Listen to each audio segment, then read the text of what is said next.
Gloria a Dios. Vamos a continuar con el estudio que estamos en el libro de Tesalonicenses, primera de Tesalonicenses. Y yo voy a leer nuevamente en el capítulo 5 desde el verso 12 hasta el versículo número 17. Dice la palabra de Dios: os rogamos, hermanos, que reconozcáis a los que trabajan entre vosotros y os presiden en el Señor y os amonestan. Y hablábamos de la importancia de reconocer en este tiempo el líder que Dios ha puesto a nivel espiritual sobre mi vida, que tenga identidad y claridad sobre quién es tu pastor, tu líder, el que te enseña la palabra de Dios. Dice: y os presiden en el Señor y os amonestan, y que los tengáis en mucha estima y amor por causa de su obra. Tened paz entre vosotros. También os rogamos, hermanos, que amonestéis a los ociosos, que alentéis a los de poco ánimo, que sostengáis a los débiles y que seáis pacientes para con todos. Mirad que ninguno pague a otro mal por mal. Antes, seguid siempre lo bueno unos para con otros y para con todos. Y esta es la palabra que vamos a compartir en el día de hoy. Versículo 16. Estad siempre gozosos. Díganlo conmigo: estad siempre gozosos. Gloria a Dios. Bueno, hoy la palabra nos dice: estad siempre gozosos. La palabra de Dios dice que un corazón alegre hermosea el rostro. Y el gozo se nota en el rostro. A una persona que está gozosa se le nota porque siempre está sonriente. Porque no tiene cara amargada, porque no tiene dolor y resentimiento en su corazón. Y lo que el Señor está diciendo es que el gozo debe estar siempre en nuestras vidas. Ahora, en este tiempo en que estamos viviendo, este tiempo de estar en nuestros hogares, de estar con nuestra familia todo el tiempo, no podemos permitir que ninguna raíz de amargura brote en nuestro corazón. Y si por alguna razón hemos tenido una raíz de amargura en nuestra vida, hoy hay que sanarla en el nombre de Jesús de Nazaret. Porque una persona que tiene amargura en su corazón no es feliz. No es feliz. Y no solamente no es feliz ella, sino que además hace infelices a todos los que están alrededor. Por eso, mis amados, si estamos felices, contémoselo a la cara, que la cara sepa que estamos felices, que nuestro rostro se entere que hay gozo en nuestro corazón, porque un corazón alegre hermosea el rostro. O sea, lo primero que se va a notar en la persona que está gozosa es que su cara se le ve más bonita, más floreciente. Hay una cantidad de consecuencias que vienen a la vida de una persona producto de la amargura. Lo primero es que quiero decirles por qué viene la amargura a la vida de una persona.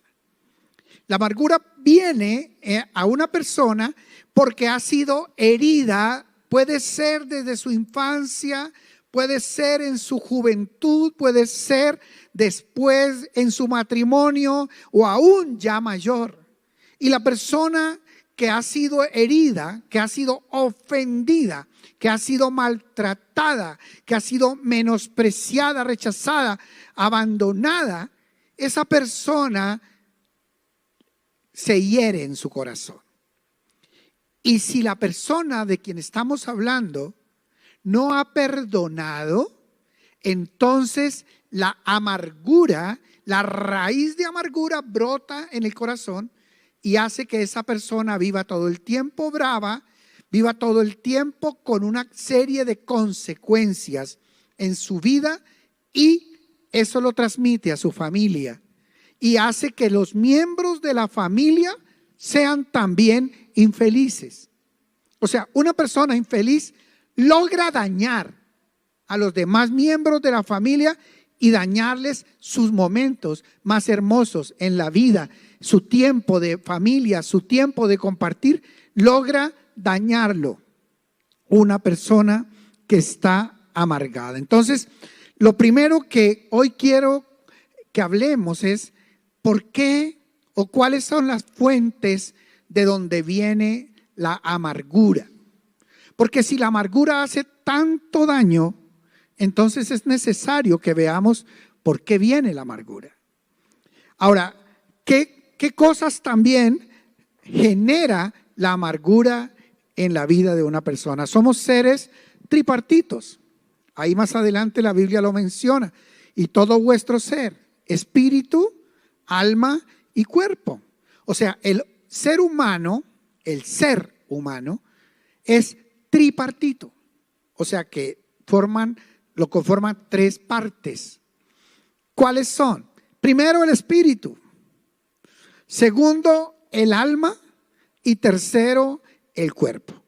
Y cuando una persona vive en amargura, en resentimiento y en herida continua en su corazón, esa persona se le nota físicamente primero, trayendo enfermedades como la presión arterial alta. Esa es una de las posibles consecuencias que trae la amargura, que se sube la presión arterial. También genera desórdenes estomacales, desórdenes intestinales. O sea, logra hacer que los intestinos se desordenen, la amargura.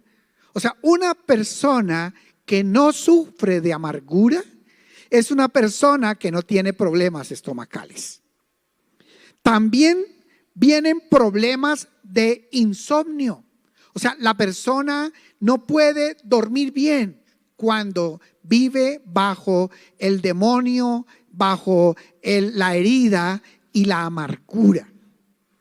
También hay afecciones a nivel emocional, o sea, hay unas consecuencias que trae la amargura en la parte emocional. Entonces le genera inseguridad.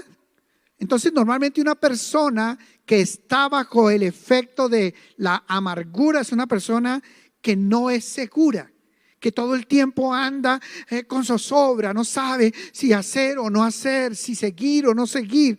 Esa persona también tiene ansiedad. La ansiedad es otra de las consecuencias que vienen por la amargura. Otra de las consecuencias de la amargura es la preocupación. Es una persona que todo el tiempo vive preocupada, todo el tiempo vive con ansiedad y preocupación. También puede traer depresión, es decir, una pérdida del ánimo continuo y en muchos casos desemboca en el suicidio. También la amargura genera temor. O sea, es la puerta para los demonios de temor. También ataca el área espiritual, la amargura. ¿Y cómo ataca el área espiritual? Hace que la persona pierda la fe. Es el efecto más fuerte que produce a nivel espiritual la amargura, y es que quita la fe. O sea, quita la visión para vivir. Quita la esperanza de la vida, quita esa certeza de lo que se espera y la convicción de lo que aún no se ha logrado. La persona con amargura no tiene un motivo para levantarse y vivir cada día, no tiene emoción en su vida. Y eso obviamente se le nota a la persona amargada y afecta al esposo o a la esposa, a los hijos, a los padres, a los hermanos y a todas las personas que interactúan con esa persona bajo el demonio de la amargura. Por eso es que la Biblia dice que un corazón alegre hermosea el rostro. O sea, nosotros debemos asegurarnos que nuestro corazón está sano, alegre. Obviamente porque eso hermosea nuestro rostro. Vamos a ver 4 orígenes de las heridas emocionales que generan la amargura. La primera de ellas la primera causa de las heridas es el abandono de uno de los padres. O sea, cuando un niño recibe en la casa el trauma del abandono de su papá o del abandono de su mamá, esto genera una herida profunda en el corazón del niño. Y al principio puede que no se note o que se note en algunas actitudes de pronto de rebeldía o desobediencia o sencillamente de silencio. Pero esta herida comienza a crecer en el corazón del niño hasta que trae los demonios de amargura, de resentimiento que después desembocan en una cantidad de consecuencias como las que hemos mencionado. También proviene ese abandono, genera temor a la soledad. O sea, una persona que ha sido abandonada en su infancia por uno de sus padres, o sea que perdió todo el lazo familiar, porque eso es lo que sucede cuando un hombre, un niño, una niña reciben el abandono de uno de los padres. Eso genera en la persona un temor a estar solo, un temor a ser rechazado, un temor o una inseguridad frente a todo. Una inseguridad que posteriormente se va a ver en el matrimonio, una inseguridad que se va a ver en el trabajo, una inseguridad que se va a ver continuamente en las decisiones que esta persona va a tomar a lo largo de su vida. Otra de las causas de las heridas emocionales es el rechazo. Cuando por alguna razón desde el hogar hubo preferencias de los padres por alguno de los hermanos. Y esto se ve reflejado en que la persona, el niño, comienza a sentirse rechazado por sus padres. O hubo menosprecio de uno de los papás.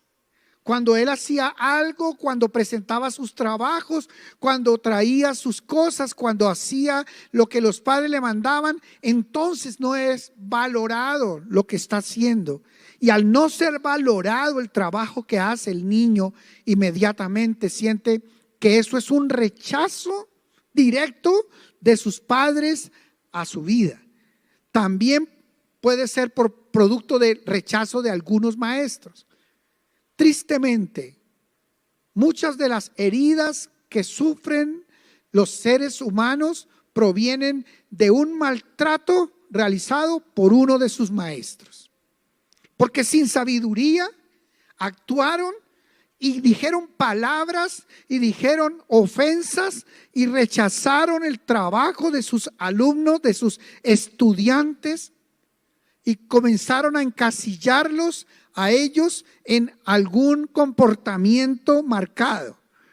También puede ser porque el niño tenía una condición física diferente, más gordito, o porque era la cabeza más grande, o porque sus orejitas eran así, o porque sus piernas eran muy largas, o porque era muy flaquito, porque su cabello era crespo, porque era liso. Por cualquiera de estas condiciones físicas puede venir el espíritu de rechazo en la vida de ese niño, que posteriormente va a desembocar en la amargura en el corazón de ese niño.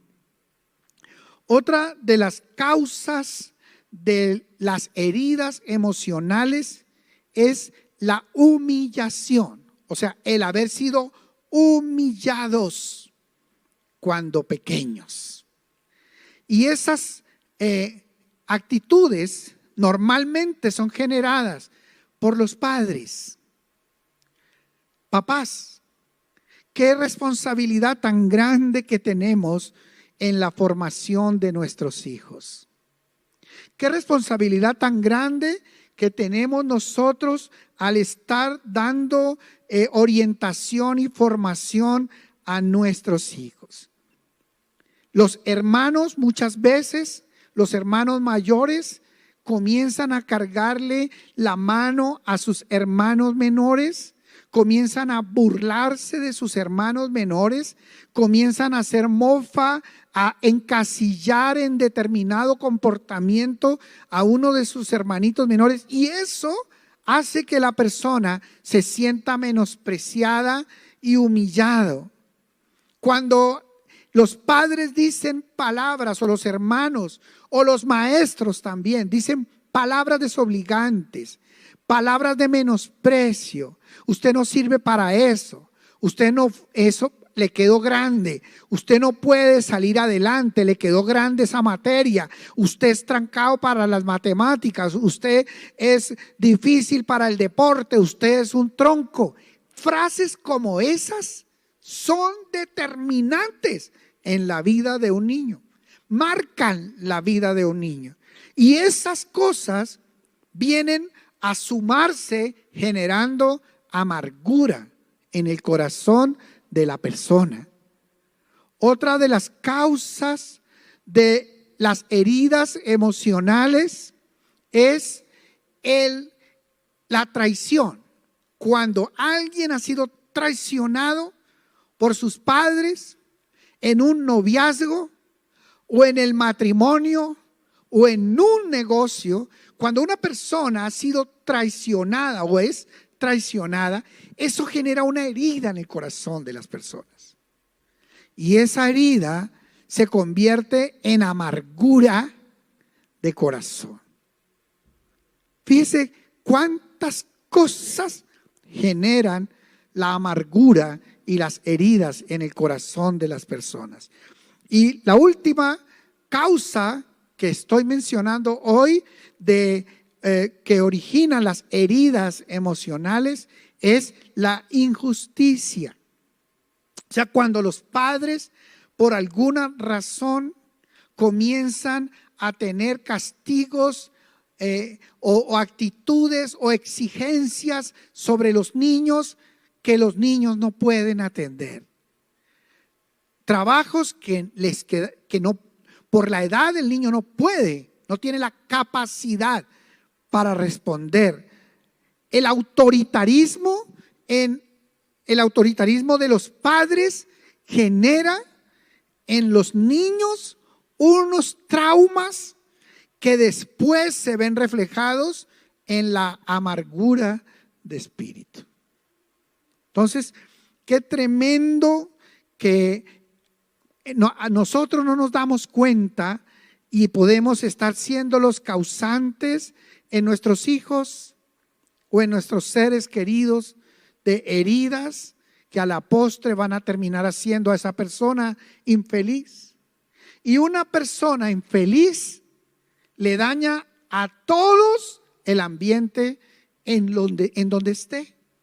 En el trabajo, entonces vemos personas en la oficina que son amargadas, que viven todo el tiempo malgeniadas, que por cualquier cosa saltan chispas, que no puede decirse nada de lo que ella está haciendo porque inmediatamente entra en conflicto, pelea.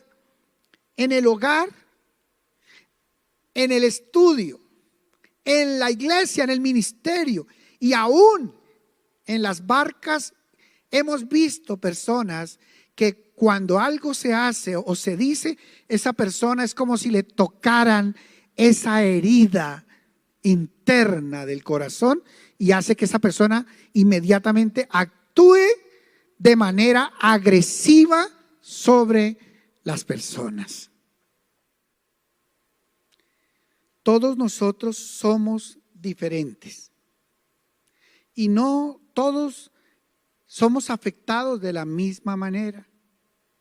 Una persona puede decir, pero si yo fui criado en el mismo hogar con ella o con él, ¿y por qué yo no tengo esa amargura en mi corazón? Porque cada uno, de acuerdo a su temperamento y desde la arista, del punto de vista donde vivió esa circunstancia, no necesariamente es afectada de la misma manera. Puede haber sido cogida en un momento de debilidad o puede sencillamente tener otro tipo de temperamento que recibe más la ofensa o la herida de los que están a su alrededor, de sus padres o de sus hermanos, o de las circunstancias que tuvieron que vivir. O sea, no todos somos afectados de la misma manera frente a estas causas que hieren el corazón de los hombres, que marcan la vida de los hombres. Mis amados, gracias a Dios, nuestro Señor Jesucristo hace 2000 años en la cruz del Calvario llevó toda enfermedad y toda dolencia. Y todas las personas que teníamos o que traíamos heridas emocionales, el Señor Jesucristo llevó esa herida allí en la cruz del Calvario para que por su llaga nosotros, sus hijos, seamos curados. Ahora, lo primero es saber que la sangre de Cristo tiene el poder para sanar todas las heridas, tanto físicas como emocionales. Y una segunda cosa importante que se necesita para la sanidad del alma es el perdón. El Señor puso un remedio, una medicina para que nosotros seamos sanados de las heridas emocionales. Y la medicina de las heridas emocionales se llama el perdón. El perdón. Y no se está refiriendo al perdón de Cristo en la cruz del Calvario por nuestros pecados, sino al perdón que cada uno de nosotros, los que un día hemos sido ofendidos, o los que hemos sido maltratados, o los que hemos sido heridos, tenemos que realizar. La palabra de Dios dice que cuando oremos, perdonemos a los que nos han ofendido. O sea, lo primero que hay que entender es que el perdón de una falta que han cometido contra mí se da en oración. La idea que el Señor nos enseña aquí en la palabra es que Él no quiere que vayamos a decirle a las personas: te perdono por lo que me hiciste. Eso no es lo que Dios quiere que hagamos. Dios lo que quiere que hagamos nosotros es que vayamos delante de la cruz del Calvario y de rodillas delante del Señor vamos a hacer una oración al Padre en donde le vamos a decir: Señor Padre, hoy de todo corazón yo decido perdonar a fulano de tal por la herida que me causó, por el abandono. Decido perdonar a mi papá por haberse ido de la casa. Decido perdonar a mis hermanos por burlarse de mí. Decido perdonar a mis maestros por haberme menospreciado, por haberme castigado injustamente. Decido perdonar a mi esposa. Decido perdonar al esposo, a los hijos, a los padres. Y en oración decimos: y te pedimos, Señor, que con tu sangre preciosa tú hoy los liberes de toda culpa, y yo también los perdono y los libero en el nombre poderoso de Cristo Jesús. Y Señor, decido nunca más volver a cobrar esa ofensa a las personas que me han herido. Entonces el perdón es algo que nosotros realizamos en oración. O sea, que el perdón nosotros lo decimos verbalmente en una oración al Padre y no se lo vamos a ir a decir a las personas que nos han ofendido. Muchas veces las personas que nos han ofendido ni siquiera saben que nos han ofendido. Muchas veces ni siquiera saben que son las causantes de nuestras heridas y sufrimientos. Y cuando una persona va y le hace evidente eso a las personas, lo que hace es genera un nuevo rechazo de la persona hacia nosotros. Por eso el Señor nos enseña a perdonar en oración. Nosotros tomamos la decisión de perdonar cuando estamos orando y en oración hacemos esa oración de perdón que hace unos instantes yo hice, cada uno de acuerdo a su situación que haya vivido. Si fue maltratado, menospreciado, aún la Biblia dice que debemos perdonar a los que nos han ofendido si queremos ser perdonados por Dios. O sea que una persona que ha sido ofendida, para poder recibir el perdón de Dios, tiene que perdonar de corazón. Porque si no perdonáis a los hombres sus ofensas, tampoco os perdonará vuestro Padre que está en los cielos vuestras ofensas a vosotros. O sea, una persona que no perdona a los que le han ofendido, esa persona no tiene una relación con Dios sana. Esa persona seguramente está rompiendo su comunión con Dios y su salvación. Por eso, ahora, ¿qué quiero decir con esto? Que si Dios no me perdona a mí mis ofensas, ¿qué es lo que pasa? ¿Qué pasa si Dios no nos perdona nuestras ofensas? Sencillamente, nosotros no tenemos el perdón de Dios y entonces vamos a continuar en el pecado. Porque si Dios no me perdona mi pecado, entonces yo no soy digno de entrar en el reino de los cielos. Somos dignos de entrar en el reino de los cielos porque el Señor perdonó nuestros pecados. Así que el que no ha sido perdonado por Dios, preocúpese, porque no tiene entrada en el reino de los cielos. Pero si Dios me perdonó mis pecados, entonces yo tengo entrada al reino de los cielos. Eso dice la palabra de Dios. Ahora, Dios perdona si nosotros perdonamos. O sea, el perdón de Dios es condicional a nuestro perdón. Si nosotros no perdonamos a los que nos ofenden, el perdón de Dios no se hace efectivo sobre mi vida. Ya Jesús murió en la cruz del Calvario para perdonar nuestros pecados. Pero nosotros lo hacemos realidad en nuestra vida o no lo hacemos realidad. Porque el que no se acerca a Dios, porque dice la Biblia que el que se acerca a Dios es necesario que crea que le hay y que es galardonador de los que le buscan. Cuando tú vas delante de Dios, tú esperas una relación con Dios, esperas una respuesta de Dios, esperas un perdón de Dios. Pero si tú no has perdonado, el Señor dice que tú tampoco eres perdonado por Dios. O sea que tú tienes viva tu deuda de tu pecado delante de Dios.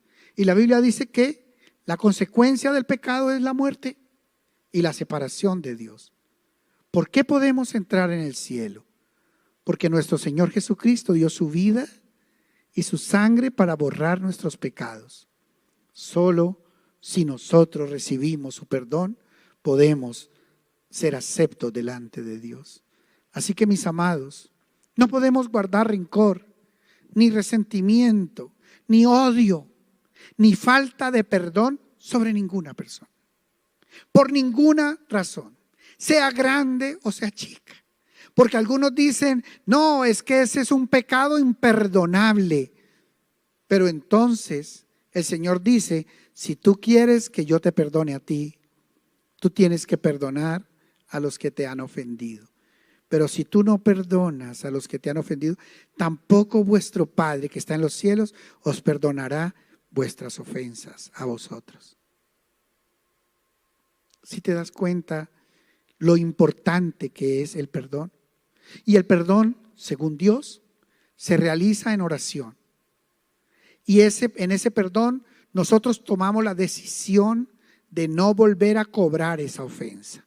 si en algún momento vuelve el recuerdo, entonces nosotros decimos, yo ya lo perdoné y lo llevé a la cruz del Calvario y ya no tengo más contra esa persona ninguna cuenta. Entonces, mis amados, es necesario perdonar para ser perdonados. Qué importante que la persona que está viviendo con amargura en su corazón entienda que la única forma para ser sanado de la amargura y para que su nombre sea escrito en el libro de la vida es que esa persona tiene que arrodillarse y de corazón tiene que hacer una oración, perdonando a aquellos que le hicieron daño. Algunas personas tienen resentimiento contra el gobierno porque económicamente no crecieron en un ambiente financiero favorable. Y entonces tienen rabia contra las autoridades y contra el gobierno y respiran odio contra el gobierno. Y esa persona no es feliz. O sea, una persona que tiene odio o que no ha perdonado a alguien, llámese sea alguien gobierno o como se llame, el papá, la mamá, el abuelito, el tío, el hombre que le hizo daño, que la manoseó, que lo tocó, que lo robó, que lo traicionó, que lo abandonó. Si no estamos dispuestos a perdonar eso, tampoco nuestro Padre que está en los cielos nos va a perdonar nuestros pecados. O sea que para entrar al cielo, yo tengo que perdonar a los que me han hecho daño en mi vida. Amén. ¿Qué tal si en este momento cada uno sigue esta oración que yo les voy a guiar para perdonar? Y vamos a hacer un ejercicio que cada vez que te sientas ofendido, debes hacer en tu casa, en tu lugar secreto, en tu vida. Perdona si quieres ser perdonado por Dios.